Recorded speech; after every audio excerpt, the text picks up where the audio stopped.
Менде қолымда видео дегенде біз садиктің ішіне жұмыс істейміз ғой.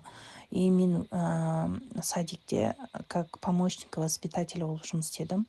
Получается, мен андай моменттер жаңағы жұлқылап ұрған кездегі моменттерді тек видеокамера ғана түсіреді ғой оны. Мен қолым тимей атты да ондай момент. И в шоковом состоянии болып қалдым. В общем, от начала до конца түсіндіру керек та бұл теланы.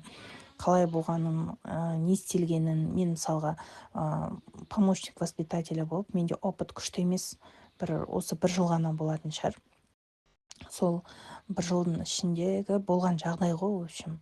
Бұл бір жылдың ішіндегі көзім жеткен нәрсе, осы Рудныйда біз өзіміз көшіп келгенімізге 3 жыл болды, осы Рудныйға, жолдасым военный.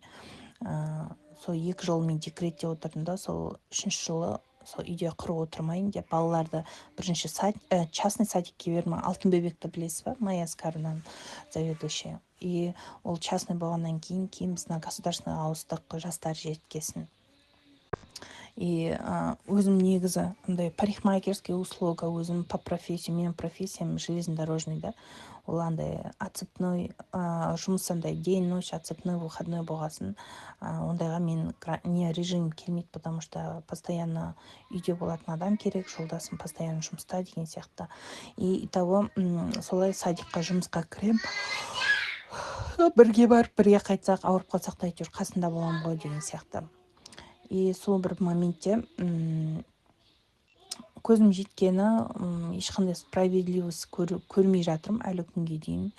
Мысалға, оны түсіндіру керек, короче, отырып. Это долгая история, но бұл жерде ешқандай әділдік жоқ. Орыстар кәдімгідей басынған, маған талай осы қалай мен әділдікті жаңағы, как я стала требовать, они стали давку мне делать со всех сторон. Он әйелдей, мысалға, оны айтатын болсам, кәдімгідей бұл дело көтеру керек негізі. Мысалға, балабақшада ондай кісілердің жұмыс дегенін қаламаймын. Мысалға, ол не только қазақ, ол даже орысы да бар ішінде, мысалы татары да бар. Бала ғой, ол қандай болса да Қазақстанның азаматы. Сол қазірден уже психический давка жасап жатыр. Ол ертең өскен бала, ондай болып өскен бала, ол кәдімгідей андай болып өсетті ғой енді. Мәңгүрт дейді ғой, в общем. Мен ондай болып өскен қаламаймын, потому что менің 2 балам әлі сол садикқа барады. Ертең Құдай қаласа, осы понедельник, вторник барамыз. Сол 2 балам үшін қорқам да, ұзын сөздің қысқасы. 2 балам осы психикасын құртпаса екен деп, өзім мысалға Алладан сұрап аламыз ғой. Ол болсын, қыз болсын, біреудің берген баласына қиянат жасаған қаламаймын да. Сол үшін оларды алдырып тастау керек. Ондай баламен жұмыс істейтін мектепте болсын. Қазір ондай қатаң қарайды ғой. Қазір көбісі айтады, ой, қазіргі ата-аналар андай.